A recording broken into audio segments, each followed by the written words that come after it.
Okay, so here we are on the last concept in Unit 6. Our student outcomes for today are I can use the order of operations as well as I can apply fraction operations. But before we get to looking at some actual questions, I just want to quickly review what the order of operations are.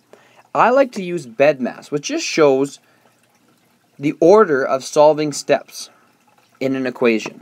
So you're always going to look for first in an equation if there's brackets. Then you're going to solve if there's exponents, then do division, then multiplication, then addition, then subtraction. It's like a roadmap for solving equations. And it really helps you to find, it exactly helps you find the right answer.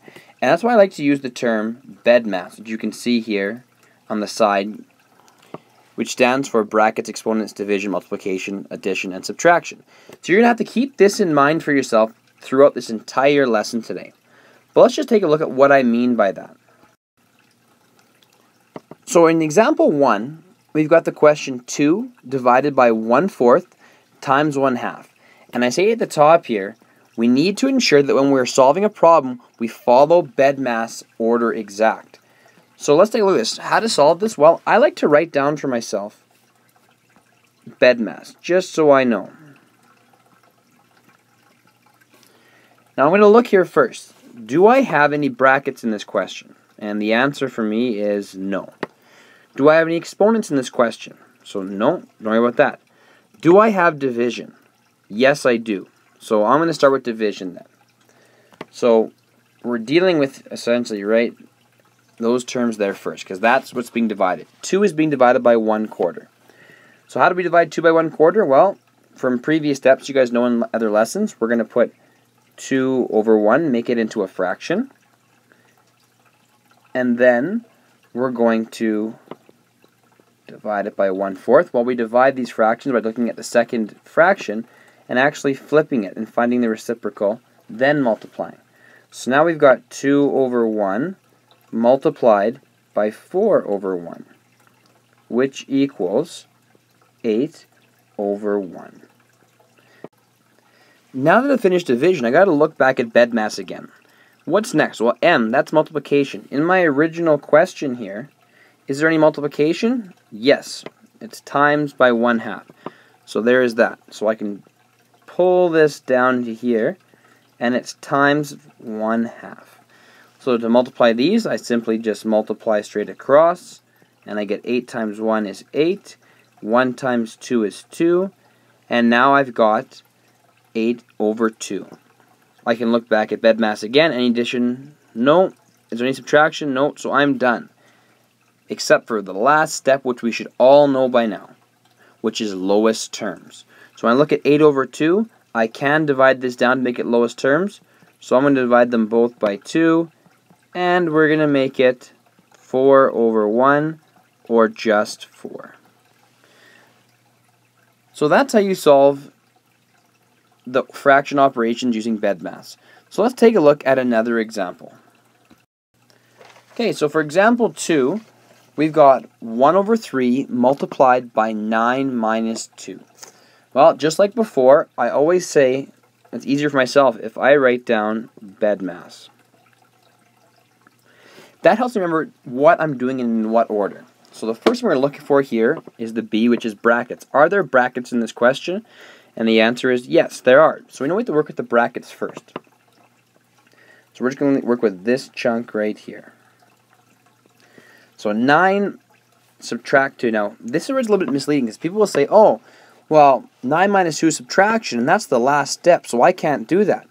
But that's wrong because anything within the brackets, you do that first.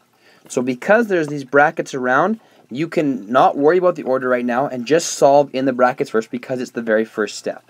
So we're looking at it. 9 minus 2 we know is 7. So now we have 1/3 times 7.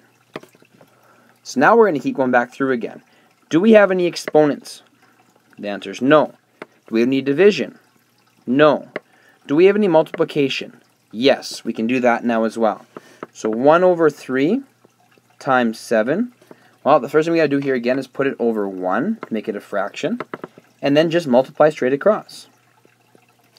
1 times 7 is 7, and 3 times 1 is 3. Go back and look at the top again. Do we have any more addition to do? No. Any more subtraction to do? No. So that means we've got our final answer of 7 over 3.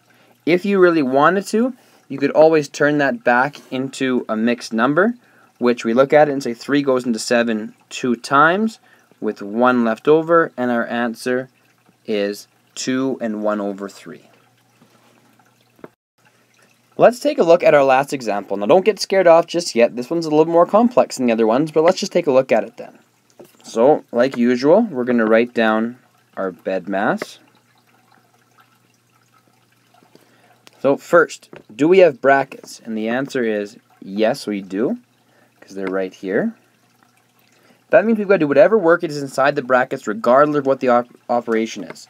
So in this case, we've got 1 3/4 plus 1 1/4.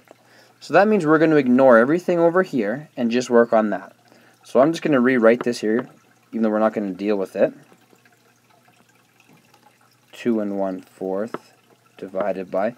Let's just do the work. Well, to add these numbers here, the first thing we've got to do is convert them into improper fractions. And we do that again by multiplying our denominator by our whole number and adding our numerator, which gives us an answer of 4 times 1 plus 3 equals 7. And you put it over your original denominator, which is 4. So that becomes 7 over 4. Plus the next mixed number, which is 4 times 1. Plus your numerator. So 4 times 1 is 4. Plus 1 is 5. And we're going to put that also over our original denominator, which is 4. Now all we have to do is actually do the work, because we've already got a common denominator, as you can see, as 4. If it wasn't, you would have to find a common denominator there, but we're lucky in this question that we don't have to worry about that right now. And we're just going to add right across. So 7 plus 5 we know is 12, and we're going to keep the original denominator, which is 4. Now we're dealing with 2 1/4 divided by 12 over 4.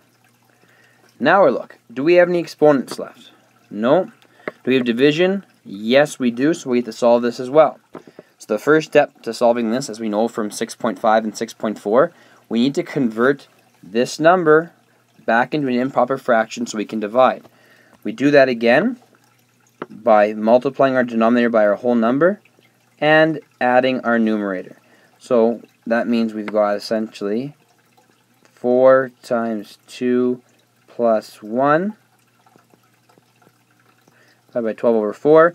4 times 2 is 8 plus 1 is 9. So we have 9 over the denominator is 4 divided by 12 over 4. Now to divide these, we've got to find the reciprocal of our second fraction here. So that means we're going to flip it, and I'm just going to bring the work back up here for you guys. So now we've got 9 over 4 divided by 4 over 12. Next step, as we know, is to turn this into multiplication. So I'm just going to write multiplication right here. Times 9 times 4 gives us an answer of 36. And 4 times 12 gives us an answer of 48. Our last step is to divide it into lowest terms. So if we divide them both by 4, we can get 9 over 12. But we're not done yet because that's not lowest terms. So if I divide them both by 3, I'm going to get a final answer of 3 over 4. Like I said, it looks like a lot at first, but as long as you follow those order of operations as BEDMAS, you'll be just fine. If you'd like, take a look at the other videos below as well, and we'll talk about this more in class tomorrow.